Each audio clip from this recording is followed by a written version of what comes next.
Hello legal दुनिया के इस चैनल में आप सभी लोगों का स्वागत है। तो आज के इस वीडियो में हम बात करेंगे बीएनएसएस के चैप्टर 5 के बारे में। ठीक है, जो कि सबसे इम्पॉर्टेंट चैप्टर भी है बीएनएसएस में, जो किससे डील करता है। चैप्टर का नाम है अरेस्ट ऑफ पर्सन्स। ठीक है, एक मिनट में कैमरा ऑन करता हूँ। चैप्टर का नाम क्या है? Arrest of persons. ठीक, और ये चैप्टर कहाँ से कहाँ तक है? ये चैप्टर है आपका सेक्शन ये चैप्टर है आपका 35 से लेके सेक्शन 62 तक। ठीक है, ये चैप्टर कहाँ से है? 35 से लेके 62 तक। तो इसमें सेक्शन 35 सबसे पहले बात करते हैं। वो क्या कहता है? 35 बात कर रहा है कि कब, व्हेन पुलिस में अरेस्ट विदाउट वारंट। ठीक है, कि कब आपको पुलिस अरेस्ट कर सकती है बिना किसी वारंट के। ठीक है, ये चैप्टर का हेडिंग है कि व्हेन पुलिस में अरेस्ट विदाउट वारंट। ठीक, तो इसमें सबसे पहला सबसेक्शन क्या कह रहे हैं कि any police officer may without an order from magistrate and without A warrant arrest any person. कि कोई भी जो पुलिस ऑफिसर है वो अरेस्ट कर सकता है बिना किसी वारंट, बिना किसी ऑर्डर के मजिस्ट्रेट से और बिना किसी वारंट के। ठीक है, अरेस्ट कर सकता है किसी भी पर्सन को हु कमिट्स, जिसने क्या किया है, in the presence of police officer, जिसने पुलिस ऑफिसर के प्रेजेंस में क्या किया है, एक कॉग्निजेबल ऑफेंस कमिट किया है। ठीक है, बी में क्या कह रहा है कि अगेंस्ट हुम, जिसके अगेंस्ट क्या एक रीजनेबल कंप्लेंट आई है या क्रेडिबल इंफॉर्मेशन पुलिस वाले के पास आई है या एक रीजनेबल सस्पिशन एग्जिस्ट कर रहा है कि उसने एक कॉग्निजेबल ऑफेंस कमिट किया है। ठीक है, जिसकी पनिशमेंट कितनी है? Which may be less than 7 year, या तो 7 साल से कम है, या which may be extend to 7 year, या 7 साल तक बढ़ सकती है। ठीक है, 7 ईयर से कम के लिए, चाहे उस पर फाइन हो, वेदर विद और विदाउट फाइन, चाहे फाइन इंक्लूड हो चाहे ना हो। ठीक है, किन कंडीशन में? यदि फॉलोइंग कंडीशन सेटिस्फाइड है। ठीक है, बी पार्ट के लिए क्या होगा कि अगर मान लो कभी भी कंप्लेंट कोई कर रहा है या कोई क्रेडिबल इन्फॉर्मेशन आई या सस्पिशन हुआ, तो ये कंडीशन सेटिस्फाई होने चाहिए। जो भी दिए हुए कितने? 5। इसमें पहला क्या कह रहा है कि पुलिस ऑफिसर कब सेटिस्फाई होना चाहिए कि ऐसा जो अरेस्ट है वो नेसेसरी है। कब? कि to prevent such person from committing any further offence. ठीक है, कि उसको फर्दर ऑफेंस से हमें रोकना है कि भैया वो कोई फर्दर ऑफेंस ना करे। बी में क्या कह रहा है? प्रॉपर इन्वेस्टिगेशन करनी है हमें ऑफेंस की। क्या करनी है? Proper investigation. सी में क्या कह रहा है कि prevent such person from causing the evidence of offence to disappear या टेम्परिंग विद सच एविडेंस। कि ये अगर ये रिस्क है कि जो पर्सन जिसको अरेस्ट करना है वो टेम्परिंग कर सकता है एविडेंस के साथ, या एविडेंस के साथ छेड़खानी कर सकता है ना। डी में क्या कह रहा है कि ऐसे पर्सन को रोकने के लिए कि वो थ्रेट ना दे, कोई लालच ना दे किसी भी पर्सन को जो जान रहा है फैक्ट से, ठीक, जिससे फैक्ट को डिस्टॉर्ट ना करे। इस केस में भी अरेस्ट करना पड़ेगा। ई में क्या कह रहा है? As unless such person is arrested. ठीक है, कि जब तक उस पर्सन को अरेस्ट ना किया जाए तो उसकी जो प्रेजेंस है कोर्ट में वो हम इंश्योर कर ही नहीं सकते। तो इन सभी कंडीशंस में क्या करना है? पुलिस ऑफिसर आपको अरेस्ट करेगा, और जब वो अरेस्ट करेगा तो उसको क्या करना है? रीज़न देने पड़ेंगे राइटिंग में। ठीक है, उसको क्या करने पड़ेंगे? रीज़न देने पड़ेंगे राइटिंग में। प्रोवाइजो क्या कह रहा है यहाँ पे कि police officer shall in all cases where the arrest of person is not required. ठीक है, जहाँ पे अरेस्ट रिक्वायर नहीं है under the provision of this subsection, तो रिकॉर्ड करेगा उसके लिए भी रीज़न। ठीक है, कि वो अरेस्ट क्यों नहीं कर रहा, जहाँ पे पुलिस अगर अरेस्ट नहीं कर रहा तो क्यों नहीं कर रहा, उसके रीज़न देगा। ठीक है, सी पार्ट में क्या कह रहा है कि against whom credible information has been receive, जिसके अगेंस्ट पुलिस ऑफिसर के पास क्या है, कोई क्रेडिबल इन्फॉर्मेशन रिसीव हुआ है कि उसने क्या किया, कोई कॉग्निजेबल ऑफेंस कमिट किया है जिसकी पनिशमेंट कितनी है? Which may be extend to more than 7 year, जिसमें 7 साल से ज़्यादा की सज़ा हो सकती है। ठीक है, और पुलिस ऑफिसर के पास पूरे रीज़न है कि उसी बंदे ने ऑफेंस किया है। डी, कब अरेस्ट कर सकता है बिना वारंट के? डी केस में क्या कह रहा है कि जिसको ऑफेंडर, कौन सा? प्रोक्लेम्ड ऑफेंडर डिक्लेयर कर दिया है इस संहिता में। ठीक है, या स्टेट गवर्नमेंट ने डिक्लेयर कर दिया है। ई केस में क्या कह रहा है? In whose possession anything is found, कुछ ऐसी चीज़ मिली है जिसके पोजेशन में, उसके पोजेशन से उसके पास से कोई ऐसी चीज़ मिली है विच में reasonably be suspected to be stolen property, ये लग रहा है कि वो स्टोलन प्रॉपर्टी यानी चोरी का सामान किसी के पास से बरामद हुआ है, ठीक है। एफ में कब अरेस्ट कर सकते हैं कि जब आप किसी को ऑब्स्ट्रक्ट कर रहे हो पुलिस ऑफिसर को, ठीक है, कोई पर्सन क्या कर रहा है, ऑब्स्ट्रक्ट कर रहा है पुलिस ऑफिसर को जब वो अपना ड्यूटी कर रहा है, तो अरेस्ट, अगर आप रोक रहे हो पुलिस ऑफिसर को उसकी ड्यूटी करते समय तब आपको अरेस्ट कर सकता है। या जो भाग गया है या भागने की कोशिश कर रहा है पुलिस ऑफिसर की कस्टडी से तब अरेस्ट कर सकता है। जी में क्या कह रहा है कि who is reasonably suspected of being a deserter, जो एक बंदा क्या है जो सस्पिशन है कि वो क्या है डेजर्टर यानी भगोड़ा है आर्म फोर्सेस से, है ना, कि जो आर्म फोर्सेस हैं यूनियन की उससे भाग के आ गया है, उसको अरेस्ट कर सकता है। एच में क्या कह रहा है कि who has been concerned in और, ठीक है, who has been concern in और against whom a reasonable complaint has been made, जिसके अगेंस्ट एक रीजनेबल कंप्लेंट करी गई है या पुलिस वाले के पास क्या क्रेडिबल इन्फॉर्मेशन आ गई है या उसके पास ऐसा सस्पिशन, रीजनेबल सस्पिशन एग्जिस्ट कर रहा है, ठीक है, ऑफ हिज हैविंग, कि उसने कमिट किया है कोई भी क्राइम इंडिया से बाहर, any place out of India, ठीक है। यदि वो क्राइम अगर वो इंडिया में करता तो क्या होता, ऑफेंस होता। अगर वो क्राइम इंडिया में करता तो क्या होता, ऑफेंस होता। अगर कोई भी ऐसा क्राइम अगर उसने किया है तब भी उसको सजा मिलेगी और पुलिस ऑफिसर उसको अरेस्ट कर सकता है, ठीक है। Which he is under the law relating to extradition otherwise liable to be apprehend, कि वही कि अगर मान लो कि हमारे किसी देश के साथ एक्सट्राडिशन ट्रीटी साइन है, उसने उस देश में कोई क्राइम ऐसा किया है और जहाँ पे अगर एक्स्ट्राडाइट इंडिया में हुआ तो उसको अरेस्ट किया जाएगा, ठीक है। आई में क्या कह रहा है, who being a released convict,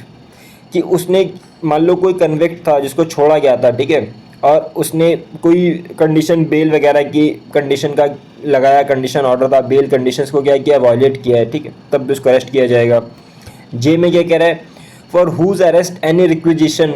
जिसके अगेंस्ट, है ना, अरेस्ट के लिए कोई मतलब रिक्वेस्ट है, ये चाहे रिटर्न में या ओरल फॉर्म में पुलिस ऑफिसर के पास, ठीक है, दूसरे पुलिस ऑफिसर से, किसके पास, दूसरे पुलिस ऑफिसर ने रिक्वेस्ट किया है और उसमें पूरे रीज़न वगैरह बाकायदा सब दिए गए हैं, ठीक। अब इसका सेक्शन 2 क्या कह रहा है कि subject to the provision of section 39 no person concerned in a non cognizable offence और against whom a complaint has been made or credible information has been received or reasonable suspicion exists of his having so concerned shall be arrested except without under a warrant or order of a magistrate। वही क्या कह रहे हैं कि जो section 39 के provision है उसको ध्यान में रखते हुए कोई भी पर्सन अगर नॉन कॉग्निजेबल ऑफेंस अगर उसने किया हुआ है, ज़्यादा सीरियस ऑफेंस नहीं किया, तो वहाँ पे पुलिस ऑफिसर आपको अरेस्ट नहीं कर सकता। उसको अरेस्ट करने के लिए उसको मजिस्ट्रेट से ऑर्डर लाना पड़ेगा राइटिंग में, है ना, मतलब ऑर्डर क्या, वारंट लेना पड़ेगा। जब मजिस्ट्रेट साहब वारंट इशू करेंगे तब आपको अरेस्ट किया जा सकता है अगर नॉन कॉग्निजेबल ऑफेंस है। और थर्ड सबसेक्शन में क्या कह रहे हैं, the police officer shall in all cases जहाँ पर arrest of the person is not required under subsection 1, जहाँ पे भी उन सारे केसेस में जहाँ पे रिक्वेस्ट मतलब सबसेक्शन 1 में अरेस्ट रिक्वायर नहीं है तो वो एक नोटिस इशू करेगा पुलिस ऑफिसर, ठीक है, डायरेक्टिंग उस पर्सन को डायरेक्ट करेगा नोटिस के तहत कि जिसके अगेंस्ट रीजनेबल कंप्लेंट आई है या क्रेडिबल इन्फॉर्मेशन रिसीव किया है या सस्पिशन एग्जिस्ट कर रहा है कि भाई डेट उसने क्या किया, कोई मतलब कॉग्निजेबल ऑफेंस किया और आपको अपीयर होना है, ठीक है, ऐसे ऐसे प्लेस पे कोर्ट में, वो नोटिस में बताया जाएगा, टाइम प्लेस डेट सब नोटिस में बताएंगे कि आपको अरेस्ट नहीं कर रहे बट आपके अगेंस्ट कॉग्निजेबल ऑफेंस की कंप्लेंट हमारे पास है तो आपको कोर्ट में आना पड़ेगा, ठीक है। Where such notice is issued to any person, ठीक है, और जहाँ पे नोटिस फोर्थ में वही कह रहा है कि नोटिस आपको अगर किसी पर्सन को इशू किया तो वो बाउंडेस नोटिस है, उसको कंप्लाई करना पड़ेगा, नोटिस के जो भी टर्म्स हैं, कंटेंट है, ठीक है। 5 में क्या कह रहा है सबसेक्शन 5 कि वेयर सच पर्सन कंप्लाइज, ठीक है, ऐसा पर्सन जिसको नोटिस दिया गया वो कंप्लाई कर रहा है और कंटिन्यू कर रहा है कंप्लाई करना विद द नोटिस, ठीक है, तो उसको अरेस्ट नहीं किया जाएगा जब तक वो कंप्लाई कर रहा है। 6 में कि where such person at any time fail to comply with the terms of the notice, अब मान लो 6 में वही कि अगर बंदे जिसको नोटिस दिया गया है कि वो कंडीशन से, जो भी कंडीशंस है ना टर्म्स एंड कंडीशन नोटिस में, उनसे कंप्लाई नहीं कर रहा या अनविलिंग टू आइडेंटिफाई हिमसेल्फ, खुद को अपनी पहचान छिपा रहा है, तो फिर पुलिस ऑफिसर क्या हो सकता है, वो फिर आपको subject to such order as may have been pass by competent court, ठीक है, तो जिस कोर्ट में उसको पेश होना था वहाँ से ऑर्डर पास करवाएगा और उसको अरेस्ट कर लेगा, ठीक है, कि भाई इसका अरेस्ट वारंट आप निकाल दीजिए, कोर्ट से रिक्वेस्ट करेगा। सब सेक्शन 7 में क्या कह रहा है कि no arrest shall be made, ये सबसे इंपॉर्टेंट सब सेक्शन है क्योंकि ये नया ऐड हुआ है, पहले नहीं था ये, कि कोई भी arrest without permission of an officer not below the rank of DSP, कि डीएसपी रैंक से कम के ऑफिसर की बिना परमिशन के, ठीक है, उस केस में ऐसे ऑफेंस जहाँ पे आपने किसी पर्सन ने ऐसा ऑफेंस किया है जहाँ पे वो पनिशेबल है 3 साल से कम के लिए, ठीक है, या वो पर्सन इनफर्म है या 60 साल से ऊपर का है, तब डीएसपी रैंक के अधिकारी की परमिशन चाहिए होगा, ठीक है। तो no arrest shall be made, ये सब सेक्शन दोबारा से समझ लो, बहुत इंपॉर्टेंट है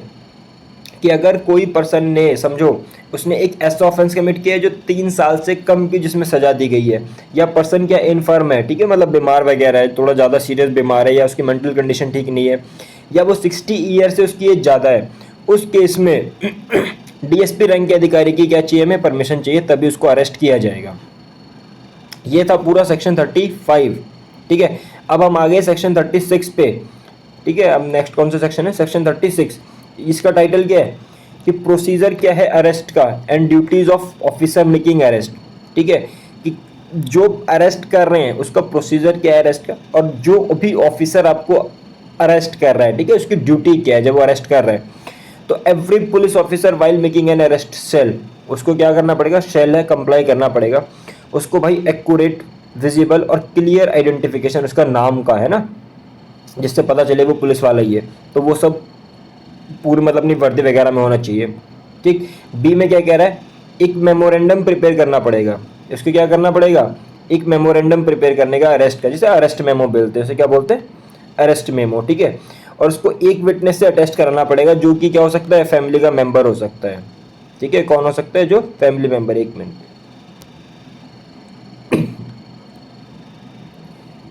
जो कि क्या हो सकता है, फैमिली मेंबर हो सकता है, उससे क्या कराएगा, वो उसको अटेस्ट कराएगा,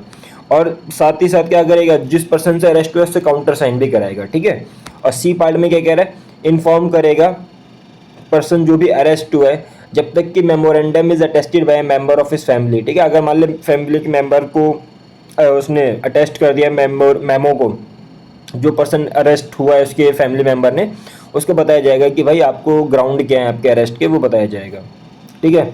अब नेक्स्ट सेक्शन 37 क्या कह रहा है, सेक्शन 37 क्या किसकी बात कर रहा है, सेक्शन 37 बात कर रहा है डेजिग्नेटेड पुलिस ऑफिसर की, किसकी बात कर रहा है, डेजिग्नेटेड पुलिस ऑफिसर की। तो स्टेट गवर्नमेंट जो है वो इस्टेब्लिश करेगी एक पुलिस कंट्रोल रूम हर डिस्ट्रिक्ट में, ठीक है, डिस्ट्रिक्ट लेवल पे और स्टेट लेवल पे। और बी पार्ट में क्या कह रहा है कि एक पुलिस ऑफिसर को डेजिग्नेट करेगी हर डिस्ट्रिक्ट में and in every police station not below the rank of, कि मतलब एएसपी रैंक से कम का अधिकारी नहीं होगा, जो भी रिस्पॉन्सिबल, उसकी रिस्पॉन्सिबिलिटी क्या होगी कि उसकी इन्फॉर्मेशन, जो भी नाम है, एड्रेस है, पर्सन जो भी अरेस्ट हुए हैं, ठीक है, क्या उन्होंने ऑफेंस किया है, उसका नेचर क्या ऑफेंस का, उसको क्या करना पड़ेगा, उसको एक चार्ट इन्फॉर्मेशन बना के रखना पड़ेगा, और वो साथ ही साथ क्या है कि डिस्प्ले भी करना पड़ेगा ना, जो भी डिजिटल मोड वगैरह में हर पुलिस स्टेशन में, और जो भी हेडक्वार्टर हैं, डिस्ट्रिक्ट हेडक्वार्टर्स वहाँ पे। और इसके रिगार्डिंग जो भी स्टेट गवर्नमेंट ने कंडीशंस बताई हैं कि किस कंडीशन में करना और कैसे करना, वो उसको कंप्लाई करना पड़ेगा, ठीक है। अब सेक्शन 38 जो सबसे इंपॉर्टेंट है, सेक्शन 38 क्या कह रहा है कि जो अरेस्टेड पर्सन है उसके पास राइट है क्या, कि वो अपने एडवोकेट से मीट करेगा, ठीक है, ऑफिस चॉइस ड्यूरिंग इंटेरोगेशन, कि when any person is arrested, जब किसी पर्सन को आपने अरेस्ट कर लिया और इंटेरोगेट करा जा रहा है, पुलिस ऑफिसर के द्वारा इंटेरोगेशन हो रही है, तो ही शैल बी इंटाइटल्ड, वो इंटाइटल्ड होगा कि अपने एडवोकेट जो है उसकी चॉइस का उससे मिले, ठीक है, ड्यूरिंग इंटेरोगेशन। दो, अब ये भी नहीं है कि पूरी इंटेरोगेशन में अपने एडवोकेट के साथ रहेगा, बट उससे पहले इंटेरोगेशन में जाने से पहले उससे सारी बात करेगा एडवोकेट से, ठीक है, ये उसका अधिकार है। अब सेक्शन 39 क्या कह रहा है कि arrest on refusal to give name and residence. अब मान लो कोई भी बंदा पुलिस ऑफिसर उससे पूछ रहा है उसका नाम या पता, और वो नहीं बता रहा, तब अरेस्ट कर सकते हैं,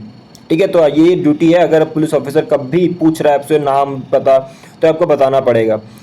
या इस केस में क्या है कि मान लो आपसे नाम पता पूछा जा रहा है, आप वैसे ही कुछ भी बता रहे हो, उल्टा सीधा नाम, ठीक है, आपको कोई पूछा तेरा नाम क्या, वो कह रहा है मेरा नाम गुल्लू है, मेरा नाम सलमान खान है, फालतू बन के झूठे वगैरह नाम बता रहा है, तो भी आपको अरेस्ट कर सकता है, जहाँ पे पुलिस ऑफिसर को ये लग रहा है कि ये जो नाम बता रहा है ये क्या है, झूठा है, सच नहीं है इसका नाम, ठीक है। तो देखो इसमें सबसेक्शन 1 क्या कह रहा है कि when any person who in the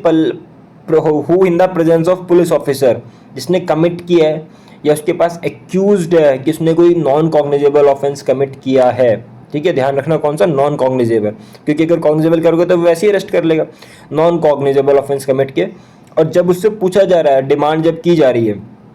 कि अपना नाम एड्रेस वगैरह दो, और वो मना कर रहे हैं, ठीक है, या जो वो नाम पता बता रहा है, पुलिस ऑफिसर को पूरा यकीन है कि ये सब झूठ बोल रहा है, ठीक है, तो वहां पे आपको अरेस्ट कर सकते हैं। दूसरा क्या कह रहा है, where the true name and residence of such person has been ascertain he shall be released on bond. अब मान ले बाद में उसने क्या कर दिया, नेम पता वगैरह बता दिया, पता चल गया, तो उसको बॉन्ड पे या बेल बॉन्ड भरवा के छोड़ देंगे। ठीक है, या to appear before a magistrate, और अगर मजिस्ट्रेट के सामने प्रोड्यूस करना है तो प्रोड्यूस करा देंगे। Provided that if such person is not resident in India, अगर मान के चलो वो पर्सन इंडिया में नहीं है तो उसका बेल बॉन्ड कौन एग्जीक्यूट करेगा, जो पर्सन इंडिया में रह रहे हैं। ठीक है, थर्ड सबसेक्शन क्या कह रहा है, if the true name and residence of such person is not ascertain. अब मान के चलो उस बंदे का सही नाम पता 24 घंटे में नहीं पता चला, जब से उसको अरेस्ट किया गया 24 घंटे में, ठीक है, या 24 घंटे में उसने कोई बेल बॉन्ड या बॉन्ड नहीं एग्जीक्यूट किया जो उससे कहा गया था करने के लिए, या जो श्योरिटी बोली गई थी वो नहीं फर्निश कर पाया, तो उसको क्या कर दिया जाएगा, उसको फॉरवर्ड कर दिया जाएगा। ठीक है, he shall forthwith be forwarded to the nearest magistrate. ठीक है, जो भी नियरेस्ट मजिस्ट्रेट है उनके पास उनको फॉरवर्ड कर दिया जाएगा। अब आगे जो मजिस्ट्रेट साहब बोलेंगे फिर वो प्रोसीडिंग स्टार्ट होंगी। ठीक है, ये था आपका सेक्शन 39। अब सुनिए, नेक्स्ट इंपॉर्टेंट सेक्शन कौन सा है, सेक्शन 40, जो किसकी बात करता है, arrest bye private person and procedure क्या है ऐसे अरेस्ट का। ठीक है, कब आपको प्राइवेट पर्सन भी अरेस्ट कर सकता है। ठीक है, तो any private person may arrest, ठीक है, मे कर सकता है, और cause to arrest any person, या वो हेल्प कर सकता है, हु इन हिज प्रेजेंस, जिसके प्रेजेंस में क्या हो रहा है, एक नॉन बेलेबल और एक कॉग्निजेबल ऑफेंस हो रहा है, या किस जो कि एक ऐसा प्रोक्लेम्ड ऑफेंडर है, ठीक है, जिसको डिक्लेयर करा हुआ है कि प्रोक्लेम्ड ऑफेंडर है, एंड विदाउट अननेसेसरी डिले, बिना किसी डिले के, विद इन 6 आवर, बट देखो एक टाइम लिमिट दिया है कि 6 घंटे में उसके जब से अरेस्ट किया गया है उसको कहाँ देना पड़ेगा, उस प्राइवेट पर्सन को किसी भी पुलिस ऑफिसर को सपुर्द करना पड़ेगा, है ना, हैंड ओवर करना पड़ेगा। और in the absence of police officer, मान लो कोई पुलिस ऑफिसर नहीं मिला, टेक सच पर्सन या cause him to take in custody of nearest police station, अगर कोई पुलिस ऑफिसर नहीं मिला तो जो पास का पुलिस स्टेशन है वहाँ पे जाके उसको हैंड ओवर कर देना है प्राइवेट पर्सन को। ठीक है, और सेकंड सबसेक्शन क्या कह रहा है इसका, if there is reason to believe, यदि रीजन टू बिलीव है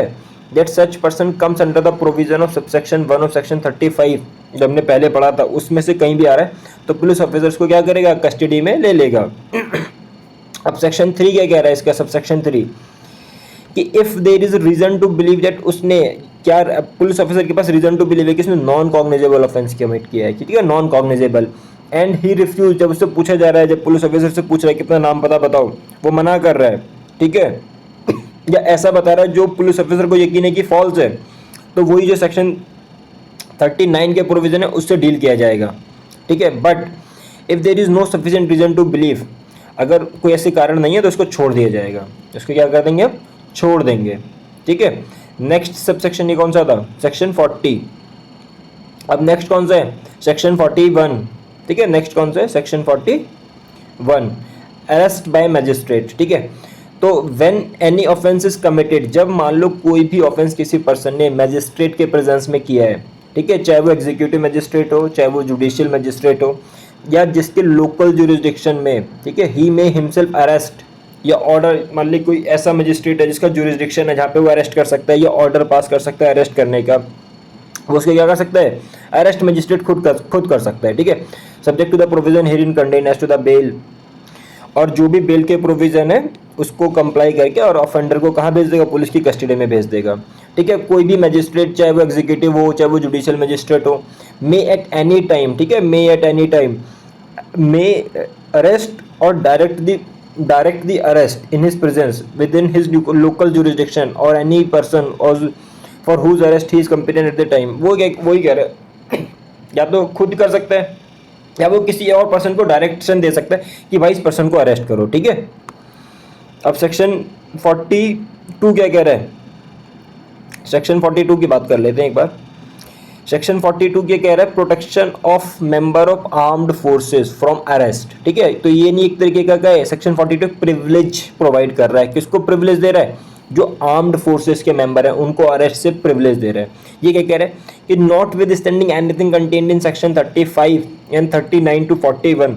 जो भी 35 सेक्शन 35 में या जो 39 और 40 में कहा गया था उसको हम नहीं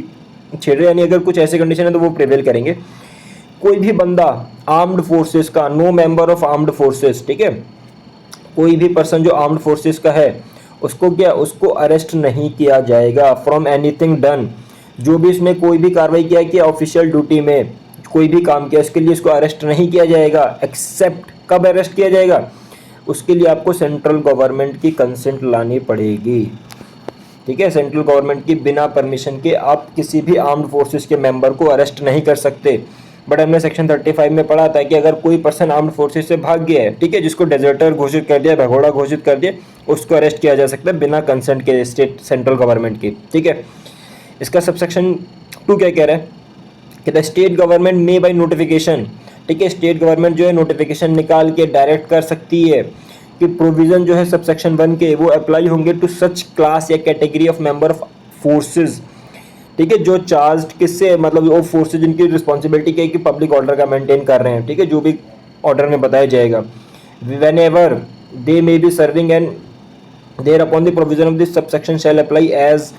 if for the expression central government अगर, मतलब सीधी बात यहाँ पे सबसेक्शन में क्या कह रहा है कि जो पहले वाला था, पहला वाला जो सबसेक्शन 1 था, वहाँ पे आर्म्ड फोर्सेस के मेंबर को अरेस्ट करने के लिए सेंट्रल गवर्नमेंट की परमिशन होगी। सेम पावर उन्होंने स्टेट गवर्नमेंट को भी दे दी है, बट यहाँ पे कंडीशन क्या है कि स्टेट गवर्नमेंट जो भी नोटिफाई करेगी, मान लो उन्होंने ये नोटिफिकेशन निकाल दी कि भाई जो भी पैरामिलिट्री हमारे हैं, पैरामिलिट्री फोर्सेस स्टेट गवर्नमेंट की, इनको अरेस्ट करने के लिए परमिशन चाहिए होगा, तो उस केस में आपको उनका परमिशन चाहिए होगा स्टेट गवर्नमेंट का, उसके बिना उनको अरेस्ट नहीं किया जा सकता। बस यही कह रहा है सेक्शन 42। नेक्स्ट सेक्शन 43, एक और इम्पॉर्टेंट सेक्शन है सेक्शन 43। ठीक है, अरेस्ट हाउ मेड, कैसे अरेस्ट किया जाएगा, ये भी इम्पॉर्टेंट सेक्शन है। ठीक है,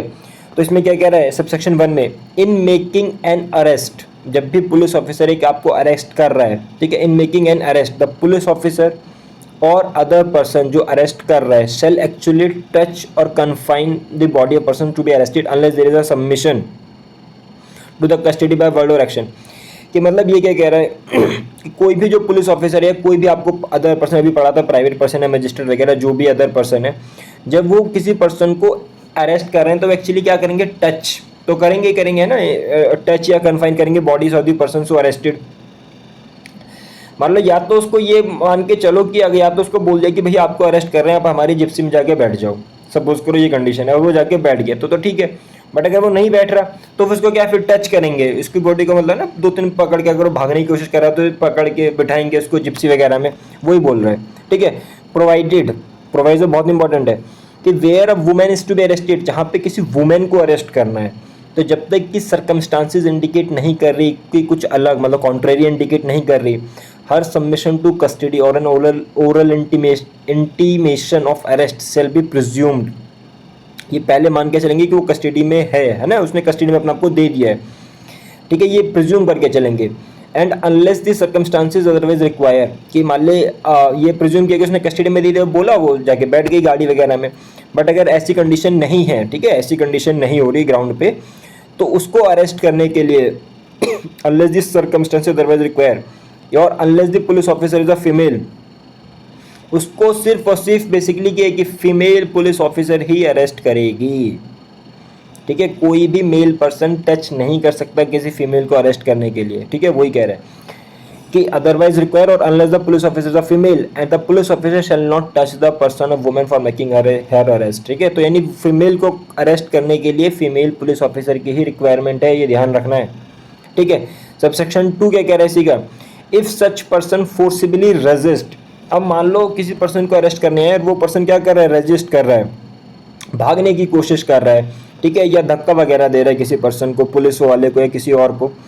ठीक है, ये भागने की, वो एविएट द अरेस्ट, भागने की कोशिश कर रहा है, तो जो ऐसा पुलिस वाला है, ठीक है, जो पुलिस ऑफिसर जो उसको अरेस्ट करने आया है, जो भी और पर्सन जो अरेस्ट कर रहा है, वो सारे मीन्स ऑल नेसेसरी मीन्स, ठीक है, ऑल नेसेसरी मीन्स, एक मिनट, वो क्या कर सकता है, सारे जो भी मीन्स नेसेसरी हैं अरेस्ट करने के इफेक्ट को वो यूज़ कर सकता है। ठीक है, मतलब यहाँ पे बेसिकली क्या है कि जो भी रीजनेबल फोर्स है उसको अरेस्ट करने के लिए वो यूज़ किया जा सकता है। सबसेक्शन 2 में ये बताया गया है। अब सबसेक्शन 3 में आइए तो वो क्या कह रहा है, सबसेक्शन 3 में क्या कह रहा है, द पुलिस ऑफिसर, ठीक है, द पुलिस ऑफिसर में keeping in view the nature and gravity of the offence, ठीक है, कि जो नेचर है या जो भी ग्रेविटी है ऑफेंस की, वो क्या हैंडकफ को यूज़ कर सकता है ना, हथकड़ी को यूज़ कर सकता है while making the arrest of a person, और जब उसको मजिस्ट्रेट के सामने प्रोड्यूस करना है कोर्ट के सामने, ठीक है, तो हैंडकफ का यूज़ कर सकता है। किस केसेस में, या जब मान लो कोई हैबिचुअल या रिपीटेड ऑफेंडर है, ठीक है, या पहले भाग चुका है कभी कस्टडी से, या ऑर्गेनाइज्ड क्राइम किसने कमिट किया, ऑर्गेनाइज्ड क्राइम आप देखोगे ना तो सेक्शन 111 बीएनएस में इसी में बताया गया है, बीएनएस के सेक्शन 111 में ऑर्गेनाइज्ड क्राइम। टेररिस्ट एक्ट जो देखोगे 113 में बताया गया है, ठीक है, या कोई ड्रग रिलेटेड क्राइम है ना जो एनडीपीएस वगैरह में भी आ जाते हैं, या उसके पास आर्म्स का इलीगल पोजेशन है, ठीक है, या उसने क्या किया हुआ है, या मान ले ना मर्डर, रेप, एसिड अटैक, या counterfeiting of coin, currency note, human trafficking, sexual against offences against children जो पॉक्सो एक्ट में डील करते हैं, या ऑफेंसेस अगेंस्ट द स्टेट, कुछ इस टाइप के अगर उसने ऑफेंस कमिट किए तो वहाँ पे पुलिस ऑफिसर क्या आपका हैंडकफ का यूज़ कर सकता है, अगर अदरवाइज हैंडकफ का यूज़ नहीं करना है ना। सुप्रीम कोर्ट हैंडकफ के अगेंस्ट कई सारे जजमेंट प्रोनाउंस कर चुका है कि पुलिस ऑफिसर जो है वो हैंडकफ का यूज़ नहीं करेगा, बट यहाँ पे इस एक्ट में ये जो इस एक्ट में जो ग्राउंड बताए गए स्पेसिफिकली सबसेक्शन 3 में, उन केस में यूज़ कर सकते हैं। सबसेक्शन 4 क्या कह रहा है कि nothing in this section gives a right to cause the death of the person who is not accused of an offence punishable with death और पनिशमेंट और इम्प्रिजनमेंट फॉर लाइफ, कि इस सेक्शन में अभी मैंने बताया ना रीजनेबल फोर्स यूज कर सकते हैं, तो इसका मतलब ये नहीं कि आप किसी की डेथ कॉज कर दो, है ना, तो वही कह रहा है कि nothing in this section gives a right to cause the death, आप किसी भी पर्सन की जिसको आप अरेस्ट कर रहे हो उसकी डेथ कॉज नहीं कर सकते,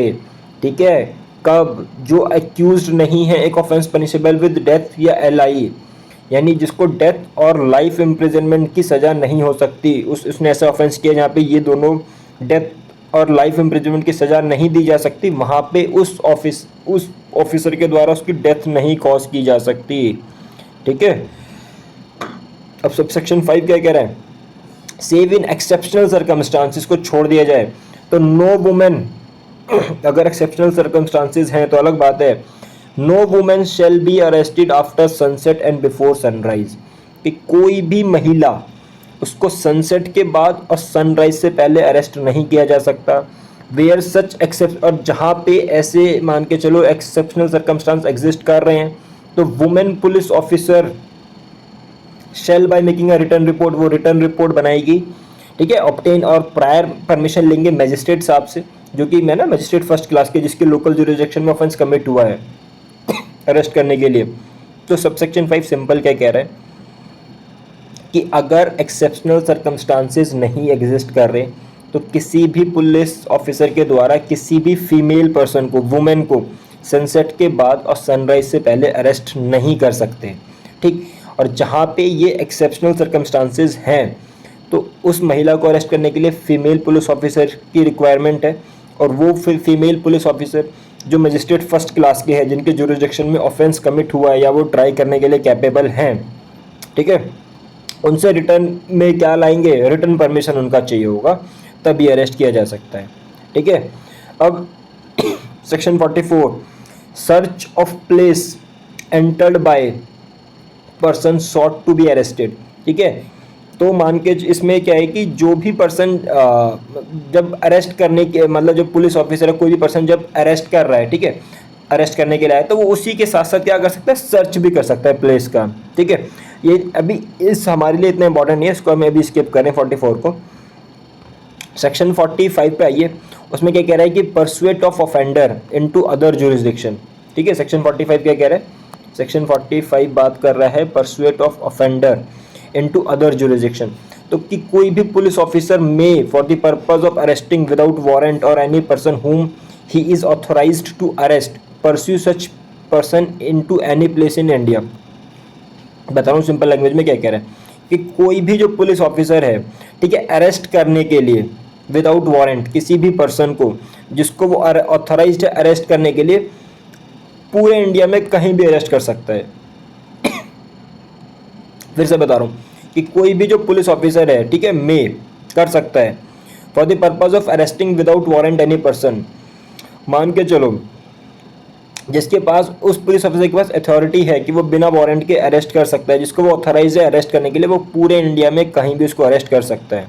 ठीक है। सेक्शन 46 सिंपल क्या कह रहा है कि नो अननेसेसरी रेस्ट्रेंट,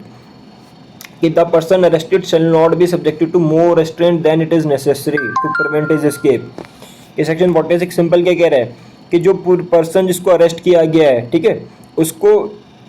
उस पर ज़्यादा रेस्ट्रेंट नहीं लगाने, जितनी रिक्वायरमेंट है उससे ज़्यादा के रेस्ट्रेंट हमें नहीं लगाने, ठीक है। सिर्फ उतना ही रेस्ट्रेंट लगाना है, उतनी ही फोर्स यूज़ करना है जिससे वो भाग ना जाए कस्टडी से, बस। सेक्शन 47 सिंपल इतना बोल रहा है, ठीक है। अब 46 था वो, 46 इतना बोल रहा है। 47 में क्या कह रहा है, 47 में क्या कह रहा है कि person arrested to be informed of ground of arrest and of right to bail, कि जो भी पुलिस ऑफिसर है या जो भी पर्सन जिसने अरेस्ट किया है, ठीक है, विदाउट वारंट, वो फॉर उसको कम्युनिकेट करेगा ना, shall forthwith communicate to him, उसके कि क्या क्या ऑफेंस के अंडर उसको अरेस्ट किया गया सारा बताना पड़ेगा, ठीक है, जिसके अंडर उसको अरेस्ट किया गया, और ग्राउंड बताने पड़ेंगे, ठीक। और साथ ही साथ क्या बताएगा कि जहाँ पे पर्सन किसका एक्यूज है, नॉन बेलेबल ऑफेंस, कि मान लो बेल नहीं मिल सकती उस नॉन बेलेबल ऑफेंस है, कि भाई उसको बताना पड़ेगा कि he is entitled to be released on bail and he may arrange सब सिक्योरिटीज ऑन हिज बिहाफ, ठीक है। सॉरी, अगर बेलेबल, हाँ उल्टा बोल दिया, अगर बेलेबल ऑफेंस है तो उसको बताएगा कि भाई इसमें आपको बेल वगैरह मिल सकती है, तो आप अपनी इंतजाम करो बेल वगैरह का। अगर नॉन बेलेबल ऑफेंस है तो बात अलग है, ठीक है। 48 में क्या कह रहा है, obligation of person making arrest to inform about arrest etcetera to relative या फ्रेंड, वही कि जो भी पुलिस ऑफिसर है या कोई भी अदर पर्सन जो अरेस्ट कर रहा है इस संहिता में, सेल्फ फोर्थविथ इन्फॉर्मेशन देगा ऐसी अरेस्ट की, ठीक है, और या जो जहाँ पे प्लेस उसको रखा गया है उसके रिलेटिव को, फ्रेंड को, या ऐसे अदर पर्सन को जो वो बता रहा है कि उसको बता दो कि भैया मेरे बारे में उसको बता दो, ठीक है। And person for giving such information also to the designated police officer in the district, तो जो भी पुलिस ऑफिसर ने अगर किसी बंदे को अरेस्ट किया है तो ये उसकी ड्यूटी है, उसका ऑब्लिगेशन है कि वो उस पर्सन की इन्फॉर्मेशन उसके किसी रिलेटिव को, फ्रेंड को, या कोई और पर्सन जो अरेस्टेड पर्सन कह रहा है कि भाई इसको बता दो, उसको इन्फॉर्म करेगा, और साथ ही साथ जो डेजिग्नेटेड पुलिस ऑफिसर है डिस्ट्रिक्ट में, ऊपर वाले जो हायर ऑफिशियल्स हैं उनको भी बताएगा, ठीक है। और the police officer shall inform the arrested person of his right under subsection 1 as soon as he is brought to the police, मतलब अंडर द स्टेशन, ठीक है। तो जो जैसे मतलब अरेस्ट किया गया वो उसको पुलिस ऑफिसर बताएगा कि भाई आपके पास अधिकार है, आप अगर चाहते हो कि बताया जाए किसी पर्सन को तो आप बता दो, हम उनको बता देंगे आप कि आपको अरेस्ट करके यहाँ लाए गए हैं। थर्ड में क्या कह रहा है कि an entry of the fact as to who has been informed of arrest such person shall be made in book to kept in police station वही कि उसकी एंट्री करेगा बुक में, जो भी पुलिस स्टेशन में बुक रखी गई होती है ना, जो भी स्टेट गवर्नमेंट ने बताया किस मैनर में एंट्री वगैरह कर लेगा कि भाई हमने इस पर्सन को अरेस्ट किया, इतने बजे लाए हैं, ऐसी कंडीशन है सब कुछ, ठीक है। 4 में क्या कह रहा है कि it shall be the duty of the magistrate, ठीक है, ये क्या कह रहा है कि ड्यूटी है मजिस्ट्रेट की, duty of the magistrate before whom such arrested person is produced to satisfy him, कि मतलब जो मजिस्ट्रेट जिसके सामने प्रोड्यूस किया है ये उसको सेटिस्फाई करना है कि भाई सबसेक्शन 2 या सबसेक्शन 3 की कंडीशन क्या हो गई है, फुलफिल हो चुकी है। सबसेक्शन 2 में कहता है कि भाई उसको बता दिया गया है जो उसके रिलेटिव फ्रेंड वगैरह हैं, और पुलिस ऑफिसर ने जो भी रजिस्टर है उसमें सारी एंट्री कर ली है, ठीक है। अब सेक्शन 49 ये भी इंपॉर्टेंट है, सर्च ऑफ अरेस्टेड पर्सन, कि जब पर्सन को अरेस्ट किया जा रहा है उसको सर्च भी किया जा सकता है। तो 49 में क्या कह रहा है कि वेन एवर, जब भी एक person is arrested by police officer, कि जब एक पुलिस ऑफिसर के द्वारा पर्सन को अरेस्ट किया गया है वारंट में, है ना, under a warrant, which does not provide for taking of bail, जहाँ पे मतलब उसको बेल नहीं मिल सकती, और under a warrant which provide for taking of the bail, ठीक है, बेल नहीं मिल सकती पहले में, दूसरे में जहाँ पे बेल तो मिल सकती है बट उस पर्सन ने बेल फर्निश ही नहीं की, ठीक है। और एक person who is arrested without warrant, एक पर्सन जिसको बिना वारंट के अरेस्ट किया गया किसी प्राइवेट पर्सन के द्वारा, है ना, या प्राइवेट पर्सन ने वारंट के अंडर में अरेस्ट किया है, can not legally permitted to the bail और अनएबल टू फर्निश बेल, कि वो बेल फर्निश नहीं कर पा रहा, तो जो पुलिस ऑफिसर है जिसने अरेस्ट किया है, ठीक है, और when the arrest is made by private person and the police officer to whom, private person ने अगर मान लो पुलिस ऑफिसर जिसको सौंप दिया है ना उसकी कस्टडी, तो any such person and place जहाँ पे and place in safe custody all article other necessary wearing apparel found upon him where any. सीधी बात है कि जब मतलब उसको अरेस्ट कर लिया गया तो जो भी भैया उसके कपड़े वगैरह हैं सब, मोबाइल सोबाइल जो भी जिस हालत में पकड़ा उसकी तलाशी वगैरह लेके, ठीक है, जो भी इस पे से मिला, जो भी सारा सामान मतलब पर्स वॉलेट मोबाइल फ़ोन या जो भी XYZ उसकी चीज़ों से मिली other than necessary wearing appellant, उसके कपड़े को छोड़ के उसको क्या कर लेंगे, जब्त कर लेंगे। ठीक है, क्या कर लेंगे, जब्त कर लेंगे। और जो भी जब्त किया है उसकी भाई उसको रसीद दिखाएंगे कि ये आइटम तुम्हारे पास से मिला है और हम अपने पास रख रहे हैं, जब आप छूट के जाओगे तो आपको ये सब लौटा देंगे। ठीक है, and whenever it is necessary to cause a female to be search, और जब जहाँ पे वही की बात है कि अगर फीमेल को सर्च करना है तो फीमेल पुलिस ऑफिसर ही करेगी। ठीक है, और उसकी डिसेंसी को ध्यान में रखते हुए करना है। ठीक, अब नेक्स्ट सेक्शन 50 क्या कह रहा है, power to seize offensive weapon, कि जो पुलिस ऑफिसर है या अदर पर्सन जब अरेस्ट कर रहा है, ठीक है, इस संहिता में immediately after the arrest is made, जब से ही अरेस्ट कर लिया गया उसके बाद, है ना, टेकिंग फ्रॉम एनी पर्सन, अगर कोई भी मान लो ऑफेंस है, ऑफेंसिव वेपन उससे अगर मिले हैं तो वो क्या करेगा, उससे सीज कर लेगा। And shall deliver all the weapon so taken to the court या अदर ऑफिसर, सॉरी, कि जो भी वेपन अदरवाइज मिले हैं उसको क्या करेगा, कोर्ट को दे देगा, या और द ऑफिसर बिफोर हुम, है ना, जहाँ पे वो एंटाइटल्ड है ना, जो भी जिस कोर्ट के सामने जो सीनियर ऑफिसर्स हैं उनके सामने सारे वेपन को क्या करना है, प्रोड्यूस करना है। ठीक है, सेक्शन 50 के तहत। अब सेक्शन 51 क्या कह रहा है कि examination of accused by medical practitioner at the request of police officer, कि जो भी पर्सन जो एक्यूज्ड है जब उसको अरेस्ट कर लिया गया है तो उसका क्या करेगा, मेडिकल एग्जामिनेशन होगा। ठीक है, मेडिकल प्रैक्टिशनर जो है पुलिस ऑफिसर बोलेगा कि इसका मेडिकल चेकअप करो, वो किया जाएगा। सेक्शन 51 में इतना ही है कि जब भी मान लो person is arrested of on charge of committing of offence of such a nature and alleged of committed under such circumstance, जैसे कि रीजनेबल ग्राउंड है for believing that an examination of this person will afford evidence, कि मान लो उसका ये नहीं कि हर case में आपको मतलब मेडिकल एग्जामिन किया जाएगा, ऐसे एविडेंस जहाँ पे ये लग रहा है कि मेडिकल एग्जामिन करने के बाद अरेस्टेड पर्सन का कुछ एविडेंस वगैरह मिल सकता है, बेसिकली रेप वगैरह के केसेस में, है ना, सॉरी, तो ये लॉफुल होगा for a registered medical practitioner acting, police officer की रिक्वेस्ट पे काम करेगा, and for any person acting in good faith in his aid and under his direction, मतलब पुलिस ऑफिसर ने अगर किसी को बोल दिया है कि आप उसको बोलो मेडिकल प्रोफेशनल को, ठीक है, तो उसका एग्जामिन करेगा। ठीक है, to make such examination of the person arrested as is reasonably necessary. ठीक है, in order to ascertain the facts which may afford सच, वही कि भाई कुछ एविडेंस हमें मिल जाए, इसीलिए मैंने कि इन्वेस्टिगेशन में आसानी हो। और दूसरे सबसेक्शन 2 में क्या कह रहे हैं कि whenever the person of a female is to be examine, कि अगर मान लो फीमेल को एग्जामिन करना है तो इस सेक्शन में फीमेल जो रजिस्टर्ड मेडिकल प्रैक्टिशनर है उसी के द्वारा किया जाएगा। अब सबसेक्शन 3 में क्या कह रहे हैं कि the registered medical practitioner without any delay, registered जब मेडिकल एग्जाम प्रैक्टिशनर है जब उसने एग्जामिन कर लिया बिना किसी डिले के, जो उनकी रिपोर्ट है, ठीक है, वो आईओ को तुरंत क्या करेगा, फॉरवर्ड कर देगा ना, ये कह रहा है रिपोर्ट दिखा देगा इसको आईओ को। अब इसमें एक्सप्लेनेशन भी दिया हुआ है इस 51 में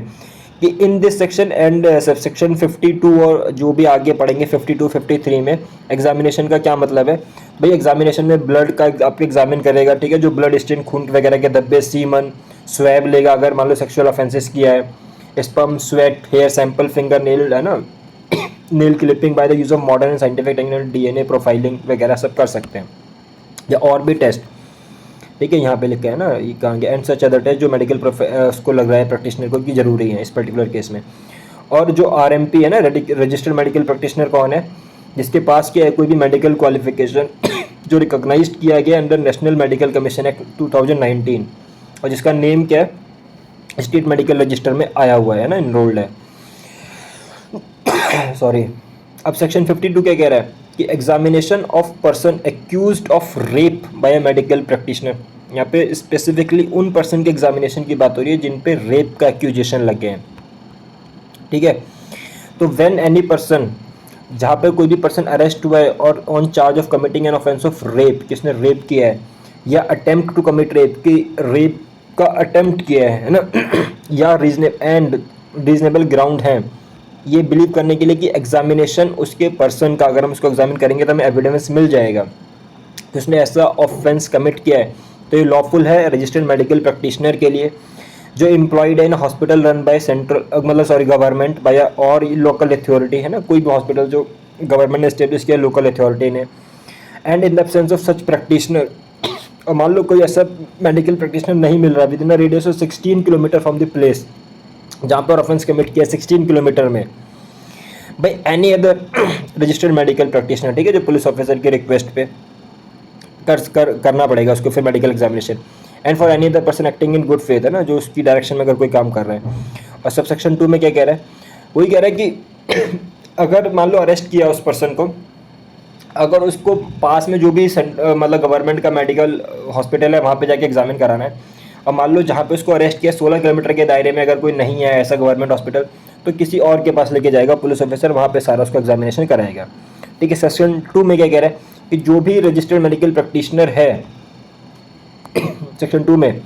जब वो एग्जामिन कर रहा है, ठीक है, विदाउट एनी डिले, उसको बिना किसी डिले के एग्जामिन करना है और एक रिपोर्ट बनाना है जो भी उसने एग्जामिन किया है। और रिपोर्ट में क्या क्या चीज़ें होनी चाहिए, name and address of the accused, कि नाम पता जो भी एक्यूज्ड पर्सन का मतलब एड्रेस है, ठीक है, and the person by whom जिसको वो लाया गया है, एज क्या है एक्यूज्ड पर्सन की, सॉरी क्या हो गया यार,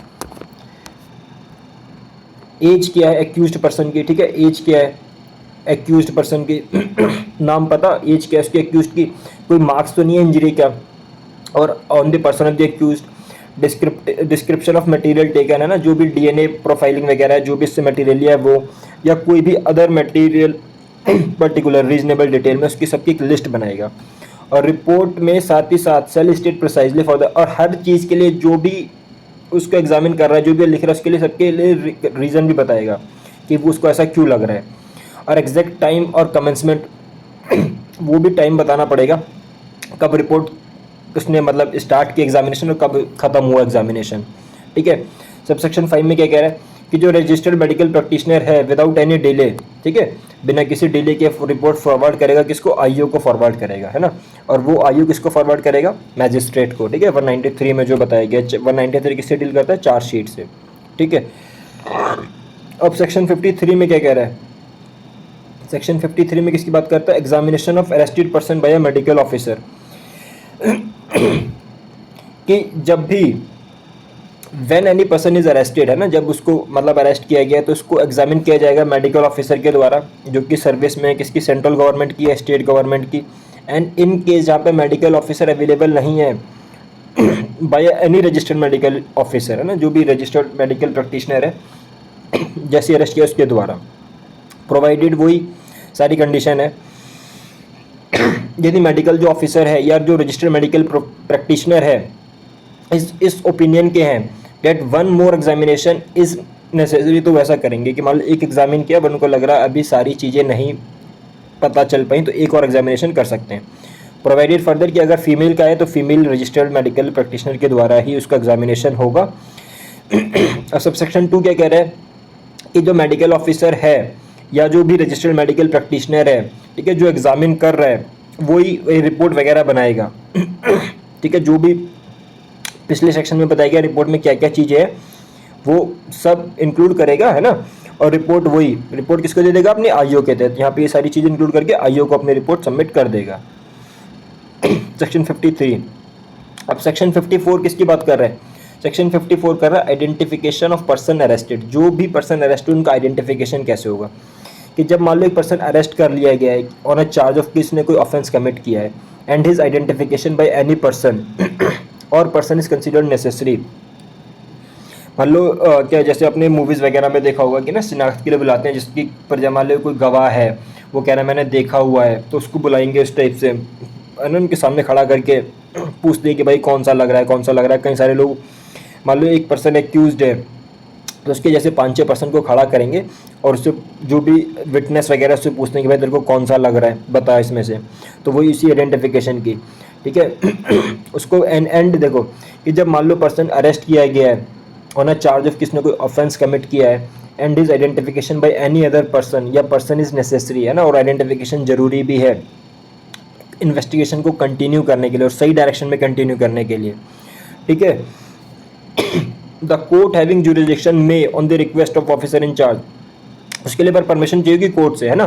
जो कि कोर्ट किसको परमिशन देगा, जो भी इंचार्ज है पुलिस स्टेशन का, उसको डायरेक्ट करेगा the person so arrested to subject himself to identification, कि भाई अब कोर्ट उस एक्यूज से बोलेगी कि आप आइडेंटिफिकेशन अपना कराओ, ठीक है, विटनेस के सामने।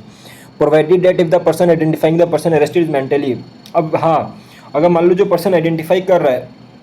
वो क्या है कि मेंटली या फिजिकली डिसेबल्ड है,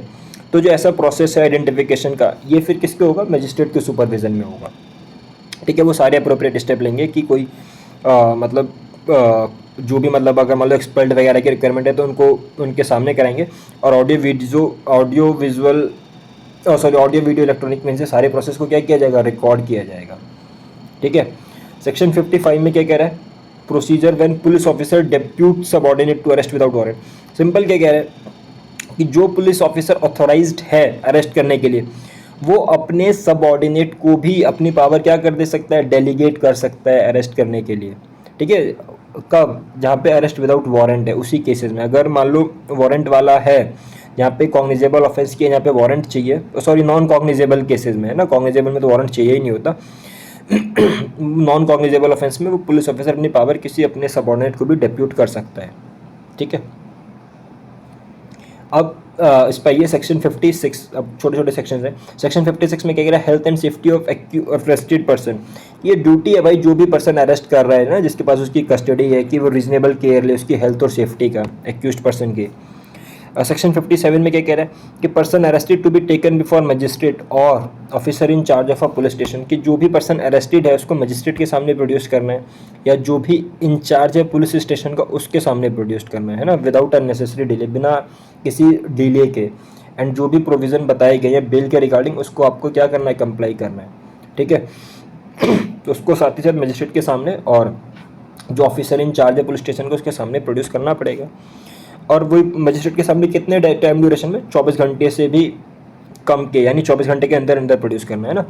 person arrested not to be detain for more than 24 hour, है ना, बिना मजिस्ट्रेट की परमिशन के आप 24 घंटे से ज़्यादा डिले नहीं रख सकते, पर्सन को डिटेन नहीं कर सकते। कि कोई भी जो पुलिस ऑफिसर है जिसकी ड्यूटी मतलब जिसने डिटेन किया है ना, जिसकी कस्टडी में वो एक्यूज्ड पर्सन है, वो बिना वारंट के, है ना, 24 घंटे से ज़्यादा नहीं रख सकता उसके पास मजिस्ट्रेट की बिना परमिशन के। मजिस्ट्रेट का ऑर्डर चाहिए होगा 187 के तहत, 24 घंटे से ज़्यादा नहीं रख सकता। और ये जो है एक कॉन्स्टिट्यूशनल राइट भी है, अगर आपने पढ़ा होगा तो है सेक्शन 22 में, कि मजिस्ट्रेट के सामने प्रोड्यूस करना ही पड़ता है 24 घंटे में, ठीक है। 59 में क्या कह रहा है कि पुलिस टू रिपोर्ट एप्रीहेंशंस, कि मान लो जो भी ऑफिसर्स है पुलिस स्टेशन के, वो रिपोर्ट करेंगे किसको, डिस्ट्रिक्ट मजिस्ट्रेट को। किसको रिपोर्ट करेंगे, डिस्ट्रिक्ट मजिस्ट्रेट को।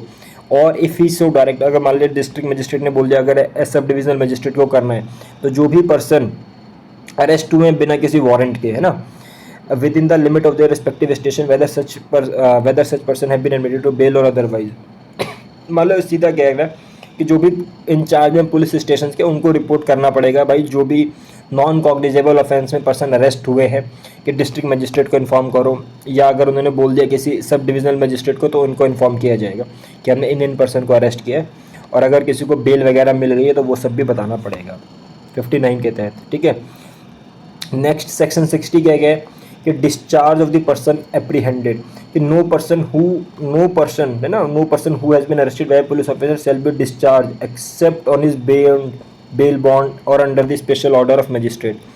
कि किसी भी पर्सन को डिस्चार्ज नहीं किया जाएगा जब तक कि उसने बॉन्ड को या बेल बॉन्ड को या मजिस्ट्रेट का ऑर्डर नहीं आ गया, तब तक उसको क्या नहीं करेंगे, डिस्चार्ज नहीं करेंगे।